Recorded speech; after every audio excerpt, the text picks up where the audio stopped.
Ainda na região de Luxor, hoje é dia de conhecer as tumbas dos faraós no famoso Vale dos Reis. Chegamos na entrada do Vale dos Reis. A entrada... Como sempre, passa na lojinha, né? Lojinha na entrada e lojinha na saída.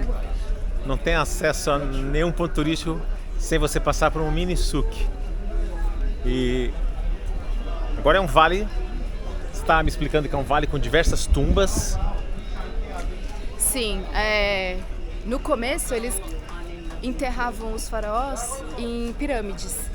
Mas depois, como eram muito saqueadas, decidiram fazer um projeto. Tem um faraó, que eu não sei o nome, que decidiu que queria fazer dele escondido. Então conta a história que ele procurou um vale bem escondido no deserto, fez a primeira tumba, que é cavando na pedra, um túnel, depois faz lá uma antessala assim, e coloca lá a tumba, e que os trabalhadores iam vendados para fazer essa tumba, para ninguém saber onde que era para ser secreta.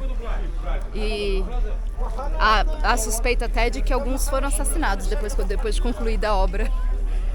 Mas depois os outros faraós gostaram da ideia e aí aqui ficou cheio de tumbas nessa tentativa de proteger dos saques. Porque tinha muito tesouro, né? Que coisa! Então a gente vai agora entrar nesse vale e vai escolher que tumbas que a gente vai visitar. Ali, ó, Visitor Center, é pra lá. O Taf Taf, não é tuk-tuk, é Taf Taf, o nome daquele carrinho. Deixou a gente lá embaixo, no começo do vale, a gente começa a subir, e as tumbas vão aparecendo à direita e à esquerda. Os faraós mandavam antes uma equipe de engenheiros para procurar qual era o melhor local para começar a escavação do corredor da tumba. E depois que eles encontravam o local, vinham as outras equipes. A equipe que cavava, depois a equipe que fazia as pinturas, que eram divididas também, subdivididas as equipes das pinturas. Fazia um desenho, depois um corrigir, depois pintava. Começamos a descer para a tumba. Esqueci em cima da tumba.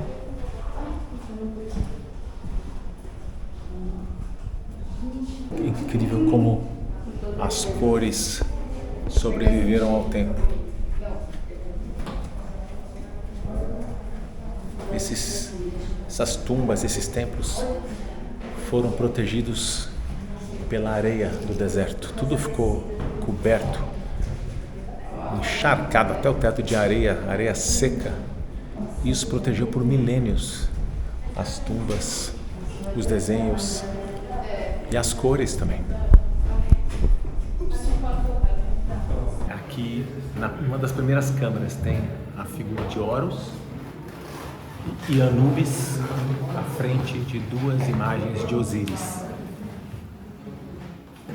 Aqui a gente vê a representação dos 4 filhos de Horus em cima de uma flor de lótus. Flor de Horus. Pra mim parece uma tulipa, eu confundo.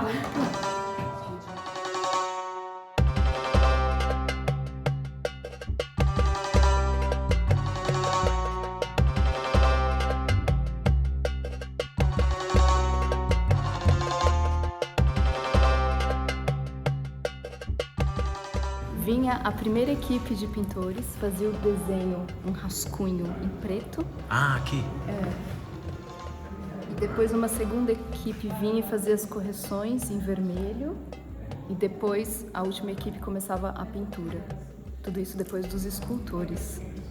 Que louco. Legal, né? E aqui tem umas figuras inacabadas.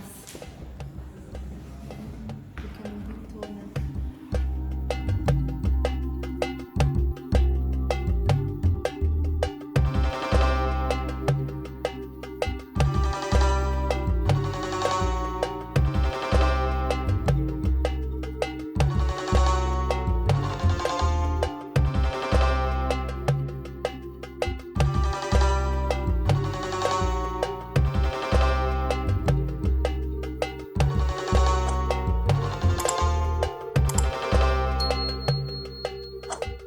Agora vamos entrar na tumba do Ramsés IV.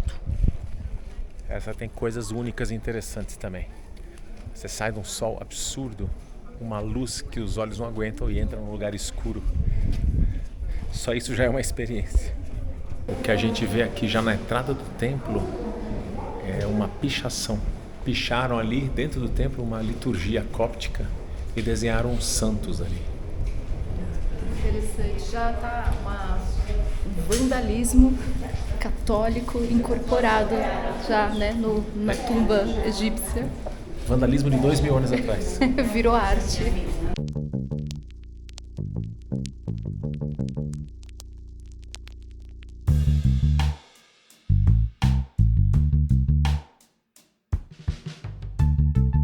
Aqui no fim do corredor, a tumba do Ramsés IV.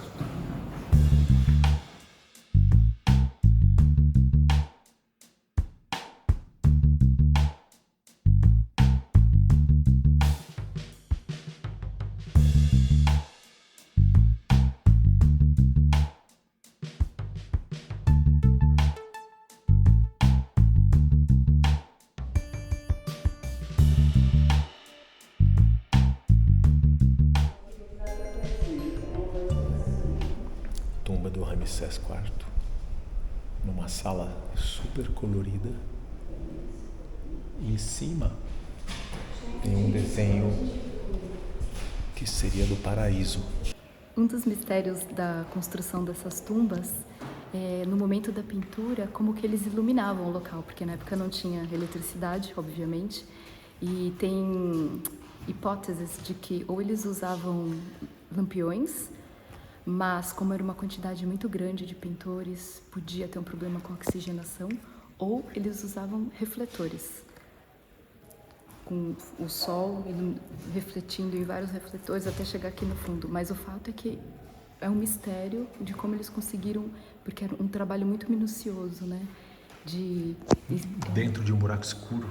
É verdade, eu estava pensando nisso. Como conseguem, né? Então é mais um mistério esse. Mais um mistério. Chegando agora no terceiro sarcófago que a gente vai, esse é de Meremptah, faraó Meremptah. Acho que tem uma lei aqui, que sempre que pergunta de onde você é, você fala Brasil, em seguida a pessoa responde falando o nome de jogadores de futebol. Então esse cara acabou de perguntar pra mim de onde você é, eu falei Brasil, ele falou Messi.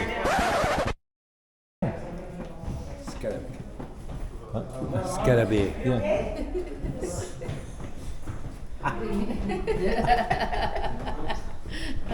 Quase na invasiva. Hello, Brasil.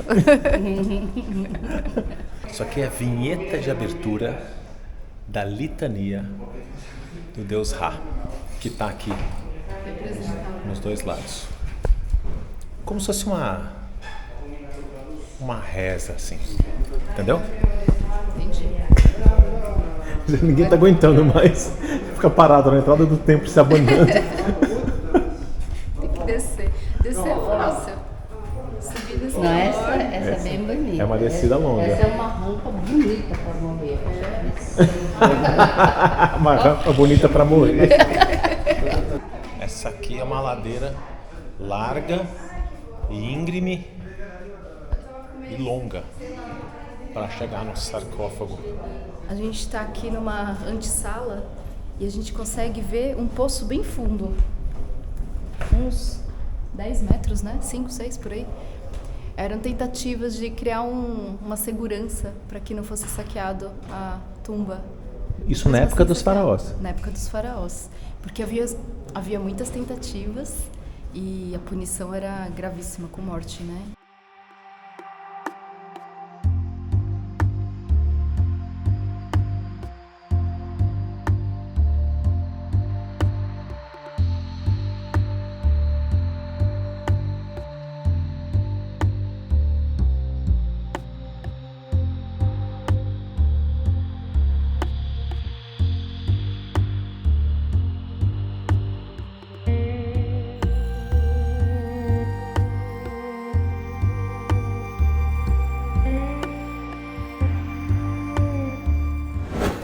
Saímos de lá do Vale dos Reis, viemos para Hatshepsut, mais um templo enorme e bonito, na frente de uma montanha de pedra, e a entrada do templo como todos no Egito, acho que já falei isso antes algumas vezes, é num mercadinho. Você não consegue entrar se não passar pelo mercadinho.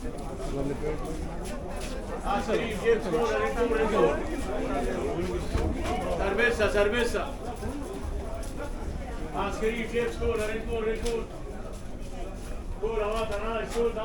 I am here. Where from? Thank you. Dollar. You.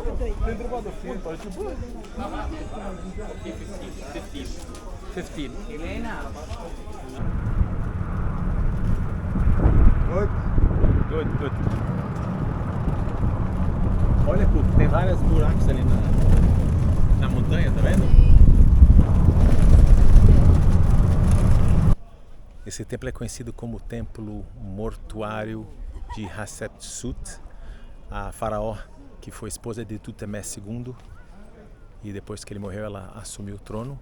Construiu isso em 1500 a.C., 1498, em homenagem ao deus Ra. Ele é descrito como a maravilha das maravilhas. É muito suntuoso, muito grande, na frente de um paredão de pedra.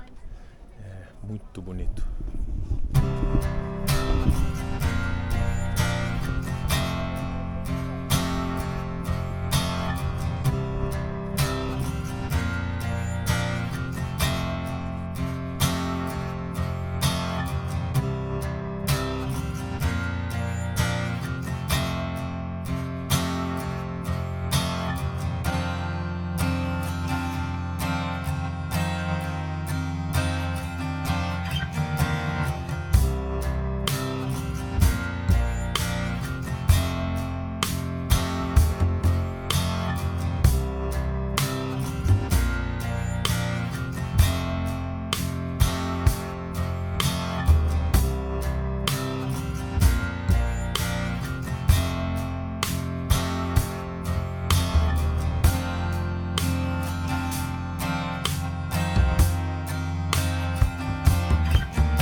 Estamos aqui na entrada do templo de Hatu.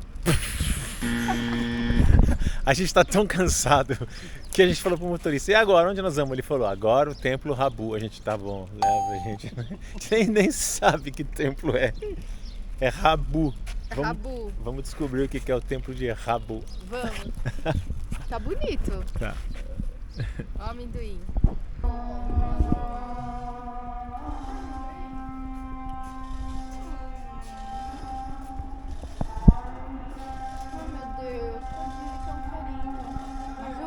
Esse templo aqui atrás é muito antigo. É de 2100 a.C. É um templinho dentro do templo de Rabu, feito em homenagem ao deus Amon. Todos esses grandes templos têm esses paredões que eles chamam de pilon, que separam os pátios dentro do templo. Esse aqui é muito grande, mais um muito grande, e são sempre feitos por faraós. E aí vem um novo faraó e adiciona mais um paredão, cria mais um pátio. Isso é muito comum em todos esses templos que a gente tem visitado. E aí decora esse paredão que separa pátios com gravuras, sempre retratando deuses, retratando a relação dos faraós com os deuses, relação próxima, né? Passamos esse paredão, chegamos a um novo pátio, estátuas de deuses e de faraós, todas as colunas cheias de gravuras, e aí mais um paredão. O que a gente está percebendo de diferente nesse templo aqui Primeiro é que ele é muito grande, muito grandioso. Agora a gente acabou de entrar no terceiro pátio. Muitas colunas. Enorme esse pátio também. Mas o que é diferente é que as inscrições nas paredes são feitas de forma muito profunda. O esculpimento é feito, olha só, com muita profundidade. Ó. E em todo o templo é assim. E tem muitas pinturas que ainda estão aqui. Olha que riqueza que é isso.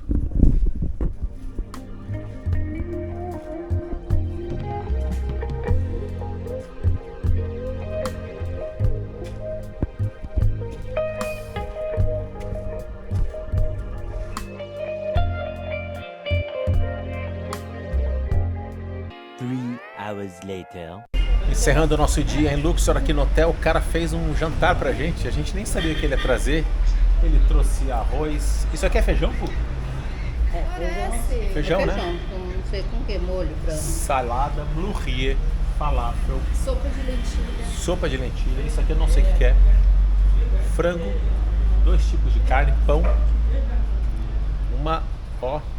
Tá uma delícia. Então esse é o fim da nossa passagem por Luxor. Todo mundo dando tchau. Todo mundo dando tchau. Daqui nós vamos para o litoral Hurghada. Tchau. Obrigado por assistir. Se você gostou, por favor, deixe um joinha e se inscreva no nosso canal, que isso ajuda bastante com o algoritmo do YouTube. E se quiser também, assista esse outro vídeo que está aqui na tela. Acho que você vai gostar. Tchau e até a próxima.